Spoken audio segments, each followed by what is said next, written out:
ಇನ್ನು ಉಗ್ರರ ಸ್ವರ್ಗ ಶೋಪಿಯಾನ್ನಲ್ಲಿ ಪಬ್ಲಿಕ್ ಟಿವಿ ಗ್ರೌಂಡ್ ರಿಪೋರ್ಟ್. ನಿನ್ನೆ ಎನ್ಕೌಂಟರ್ ನಡೆದ ಸ್ಥಳದಿಂದಲೇ ಗ್ರೌಂಡ್ ರಿಪೋರ್ಟನ್ನು ನನ್ನ ಕೊಲೀಗ್ ಶಬೀರ್ ಕೊಟ್ಟಿದ್ದಾರೆ. ಕೆಲ್ಲರ್ ಗ್ರಾಮದ ದಟ್ಟ ಅರಣ್ಯ ಪ್ರದೇಶದಲ್ಲಿ ನಿನ್ನೆ ಈ ಎನ್ಕೌಂಟರ್ ನಡೆದಿತ್ತು. 3 ಭಯೋತ್ಪಾದಕರನ್ನು ಹೊಡೆದುರುಳಿಸಿತ್ತು ನಮ್ಮ ಭಾರತೀಯ ಸೇನೆ. ಸೊ ಈ 3 ಜನ ದಟ್ಟ ಅರಣ್ಯದಲ್ಲಿ ಲಷ್ಕರ್ ಅಂಗಸಂಸ್ಥೆ TRF ಸಕ್ರಿಯವಾಗಿತ್ತು ಅಂತಕ್ಕಂಥದ್ದು ಗೊತ್ತಾಗಿದೆ. ಪೆಹಲ್ಗಾಮ್ ದಾಳಿಯ ಹೊಣೆ ಹೊತ್ತಿತ್ತು TRF. ಇದು ಲಷ್ಕರ್ ಎ ತೊಯ್ಬಾದ ಅಂಗಸಂಸ್ಥೆ ಕೂಡ ಹೌದು. ಸೊ ಈ ಜಾಗದಿಂದಲೇ ಪಬ್ಲಿಕ್ ಟಿವಿ ವರದಿಗಾರಿಕೆ, ಅಲ್ಲಿ ಏನಿತ್ತು ಪರಿಸ್ಥಿತಿ, ಹೇಗಿತ್ತು, ಅಲ್ಲಿಗೆ ನಾವು ರೀಚ್ ಆಗಿದ್ದಾದರೂ ಹೇಗೆ, ಈ ಸ್ಥಳವನ್ನು ತಾವು ಗಮನಿಸ್ತಾ ಇದ್ದೀರಾ, ಎನ್ಕೌಂಟರ್ ನಡೆದಂತಹ ಸ್ಥಳವನ್ನು. ಸೊ ಈ ಸ್ಥಳದಿಂದ ನನ್ನ ಕೊಲೀಗ್ ಒಂದಷ್ಟು ಮಾಹಿತಿಯನ್ನು ಕೊಟ್ಟಿದ್ದಾರೆ. ತುಂಬ ದುರ್ಗಮ ಪ್ರದೇಶ. ಆಮೇಲೆ ಇಲ್ಲಿಗೆಲ್ಲ ರೀಚ್ ಆಗಬೇಕು ಅಂತಂದರೆ ಕನಿಷ್ಠ 1 ಗಂಟೆ 2 ಗಂಟೆ ಪ್ರಯಾಣವನ್ನು ಬೆಳೆಸಬೇಕಾಗತ್ತೆ. ಈ ಬಗ್ಗೆ ಕೂಡ ಮತ್ತಷ್ಟು ಮಾಹಿತಿ ನನ್ನ ಕೊಲೀಗ್ ಶಬೀರ್ ಅವರಿಂದ ಪಡ್ಕೊಳ್ಳೋಣ. ಶಬೀರ್, ಈ ಎನ್ಕೌಂಟರ್ ನಡೆದಂತಹ ಸ್ಥಳ ಮತ್ತು ಅದು ಉಗ್ರರ ಸ್ವರ್ಗ ಅಂತ ಯಾಕೆ ಕರೀತಾರೆ, ಏನಿದೆ ಇದ್ರ ಬಗ್ಗೆ ಮಾಹಿತಿ? ಆ ಜಾಗಕ್ಕೆ ತಾವು ಹೋದಂತಹ ಸಂದರ್ಭದಲ್ಲಿ ಕಂಡು ಬಂದದ್ದಾದರೂ ಏನು ಅಂತ? ಅರವಿಂದ್, ಸ್ಟಿಲ್ ನಾನು ಇನ್ನೂ ಇದೇ ಸ್ಥಳದಲ್ಲಿ ನಿಂತ್ಕೊಂಡಿದ್ದೀನಿ. ಶೋಪಿಯಾನ ಜಿಲ್ಲೆಯ ಕೆಲ್ಲರ್ ಅನ್ನುವಂಥ ಒಂದು ಗ್ರಾಮ. ಅಲ್ಲಿಂದ ಸರಿಸುಮಾರು 5-6 ಕಿಲೋಮೀಟರ್ ಬೆಟ್ಟವನ್ನು ಹತ್ಕೊಂಡು ಬಂದರೆ ನಿನ್ನೆ ಎನ್ಕೌಂಟರ್ ನಡೆದಂಥ ಸ್ಥಳ ಕಾಣಸಿಗುತ್ತೆ. ಆ ಸ್ಥಳ ಹೇಗಿದೆ ಅನ್ನುವಂಥದ್ದನ್ನು ಕೂಡ ನಿಮಗೆ ತೋರಿಸ್ತೀನಿ.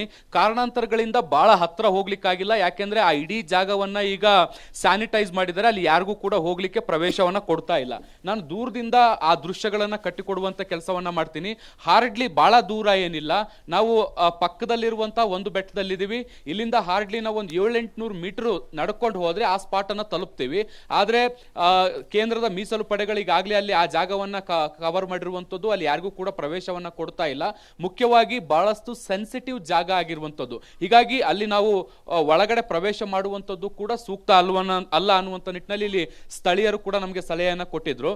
ನೋಡಿ, ಈಗ ನೀವು ದೃಶ್ಯಗಳಲ್ಲಿ ಏನು ಗಮನಿಸ್ತಾ ಇದ್ದೀರಿ, ನಿನ್ನೆ ಎನ್ಕೌಂಟರ್ ಆಗಿರುವಂತಹ ಜಾಗ ಇದೇ ಆಗಿರುವಂಥದ್ದು. ಕೆಲ್ಲರ್ ಗ್ರಾಮದ ಕುಶು ಅನ್ನುವಂಥ ಒಂದು ಬೆಟ್ಟದ ಹೆಸರಿದು. ಈ ಭಾಗದಲ್ಲಿ TRF ನ 4 ಸದಸ್ಯರಿದ್ದಾರೆ ಅನ್ನುವಂಥ ಮಾಹಿತಿಗಳು ಲಭ್ಯ ಆಗುತ್ತೆ. ಇಂಟ್ ರಿಪೋರ್ಟ್ಗಳು ಬರುತ್ತೆ. ಜಮ್ಮು ಕಾಶ್ಮೀರದ ವಿಶೇಷ ಪಡೆಗಳು, ಇದರ ಜೊತೆಗೆ CRPF ಮತ್ತೆ ಸೇನೆ 3 ಕೂಡ ಜಂಟಿ ಆಪರೇಷನ್ ಅನ್ನ ಮಾಡ್ತಾರೆ. ರಾತ್ರೋರಾತ್ರಿ ಇಲ್ಲಿಗೆ ಬರ್ತಾರೆ. ಬೆಟ್ಟವನ್ನ ಹತ್ತಿ ಬೆಳಗ್ಗೆ ಅಷ್ಟೊತ್ತಿಗೆ ಈ ಇಡೀ ಪ್ರದೇಶವನ್ನ ಆವರಿಸ್ಕೊಳ್ತಾರೆ. ಸುಮಾರು 9-10 ಗಂಟೆ ಸುಮಾರಿಗೆ ಒಬ್ಬ ಭಯೋತ್ಪಾದಕನನ್ನ ಹೊಡೆದುರುಳಿಸ್ತಾರೆ. 12 ಗಂಟೆ ಅಷ್ಟೊತ್ತಿಗೆ 3 ಭಯೋತ್ಪಾದಕರನ್ನ ಎನ್ಕೌಂಟರ್ ಮಾಡುವಂತ ಕೆಲಸವನ್ನ ಮಾಡಲಾಗುತ್ತೆ. ನೋಡಿ, ಅಲ್ಲಿ ಕೊನೆಗೆ 2 ಮನೆಗಳು ನಿಮಗೆ ಸಾಧ್ಯ ಆದರೆ ನಾನು ತೋರಿಸ್ತಾ ಇದ್ದೀನಿ. ನೋಡಿ, ಆ 2 ಮನೆಗಳಿದಾವಲ್ಲ, ಆ 2 ಮನೆಗಳು ಕೂಡ ಈ TRF ಸದಸ್ಯರಿಗೆ ಸಂಬಂಧಿಸಿದ್ದು. ಅವರು ಆ ಭಾಗದಲ್ಲಿ ಉಳ್ಕೊಂಡಿದ್ರು ಅನ್ನುವಂಥ ಮಾಹಿತಿಗಳಿದಾವೆ. ಈ ಸುತ್ತಮುತ್ತಲಿನ ಪ್ರದೇಶವನ್ನು ಕೂಡ ನೀವು ಗಮನಿಸಬಹುದು. ದಟ್ಟವಾದಂತಹ ಕಾಡು ಪ್ರದೇಶ ಆಗಿರುವಂಥದ್ದು. ಇಲ್ಲಿ ಸಹಜವಾಗಿ ಬಹಳಷ್ಟು ಜನ ಸಂದಣಿ ಅಥವಾ ಜನಸಂಖ್ಯೆ ಏನಂತೀವಿ ಅದು ಬಹಳಷ್ಟು ವಿರಳ. ಕೆಲ್ಲರ್ ಅನ್ನುವಂತಹ ಗ್ರಾಮವೇ ಈ ಭಾಗದಲ್ಲಿ ಕಟ್ಟ ಕಡೆಯ ಗ್ರಾಮ ಆಗಿರುವಂಥದ್ದು. ಇದರ ಮೇಲೆ ಮನೆಗಳು ಇಲ್ಲ, ಕಾಣ ಸಿಗಲ್ಲ. ಅಲ್ಲೊಂದು ಇಲ್ಲೊಂದು ಅನ್ನುವಂತೆ ಯಾವುದೋ ಒಂದಿಷ್ಟು ಸಾರ್ವಜನಿಕರ ಮನೆಗಳು ಕಾಣ್ತವೆ. ಬಿಟ್ರೆ ಕೇವಲ ಬೆಟ್ಟದ ಮೇಲೆ ಕೆಲವೊಂದಿಷ್ಟು ಟೆಂಟ್ ರೀತಿಯಾದಂಥ ಮನೆಗಳು ಕಾಣಿಸ್ತಾ ಇದ್ದಾವೆ. ಅವು ಅನುಮಾನಾಸ್ಪದ ಮನೆಗಳು ಅನ್ನುವಂಥದ್ದನ್ನು ಕೂಡ ನಾವು ಇಲ್ಲಿ ಮರಿಬಾರ್ದು. ಬಹಳಷ್ಟು ಸೂಕ್ಷ್ಮವಾಗಿರುವಂಥ ಪ್ರದೇಶ.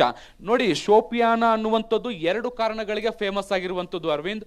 ಒಂದು, ಕಾಶ್ಮೀರದಲ್ಲಿ ಬೆಳೆಯುವಂಥ 90% ಆಪಲ್ ಏನಿದೆ ಅದು ಶೋಪಿಯಾನದಿಂದನೇ ಬರುತ್ತೆ.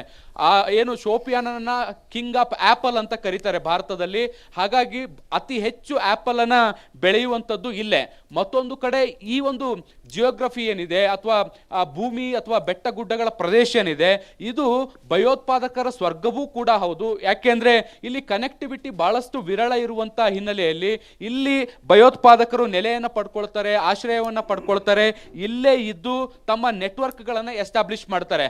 ಪೆಹಲ್ಗಾಮ್ನಲ್ಲಿ ಏನು ಭಯೋತ್ಪಾದಕ ದಾಳಿಯಾಗಿತ್ತು, ಇದರ ಹೊಣೆಯನ್ನ TRF ಹೊತ್ಕೊಂಡಿತ್ತು. ಆ TRF ಗೆ ಸಂಬಂಧಪಟ್ಟಂತ 4-5 ಸದಸ್ಯರು ಇದೇ ಸ್ಥಳದಲ್ಲಿ ಇದ್ರು ಅನ್ನುವಂತ ಮಾಹಿತಿ ಆಧಾರದ ಮೇಲೆ ನಿನ್ನೆ ಎನ್ಕೌಂಟರ್ ಮಾಡುವಂತ ಕೆಲಸವನ್ನ ಕೂಡ ಮಾಡಲಾಗಿತ್ತು. ಈಗ ಈ ಇಡೀ ಪ್ರದೇಶವನ್ನ ಸ್ಯಾನಿಟೈಸ್ ಮಾಡಿ ಸೀಸ್ ಮಾಡಲಾಗಿದೆ. ಅರವಿಂದ್, ಥ್ಯಾಂಕ್ ಯು ಶಬೀರ್, ಧನ್ಯವಾದ. ತಮ್ಮೆಲ್ಲ ಮಾಹಿತಿಗೆ ನಿಮ್ಮ ಕೆಲಸವನ್ನ ಮುಂದುವರಿಸಿ. ನೋಡಿ, ಯಾವಾಗಲೂ ಕೂಡ ಯುದ್ಧ ನಡೆಯುವ ಸಂದರ್ಭದ ಚರ್ಚೆಗಳು ಬೇರೆ ಇರುತ್ತೆ, ಅಥವಾ ಯುದ್ಧಕ್ಕೆ ತಯಾರಿಯಾಗುವಂತಹ ಸಂದರ್ಭದ ಚರ್ಚೆಗಳು ಬೇರೆ ಇರುತ್ತೆ. ಆದರೆ ಒನ್ಸ್ ಯುದ್ಧ ನಿಂತಾದ ಮೇಲೆ ಅಥವಾ ಕದನ ವಿರಾಮ ಘೋಷಣೆಯಾದ ನಂತರ ಈ ವಿಚಾರದಲ್ಲಿ ರಾಜಕೀಯ ಬರುತ್ತೆ. ಸೊ ಆ ರಾಜಕೀಯ ಈಗಾಗಲೇ ಈ ಪ್ರಕರಣದಲ್ಲಿ ಬಂದಾಗಿ ಹೋಗಿದೆ.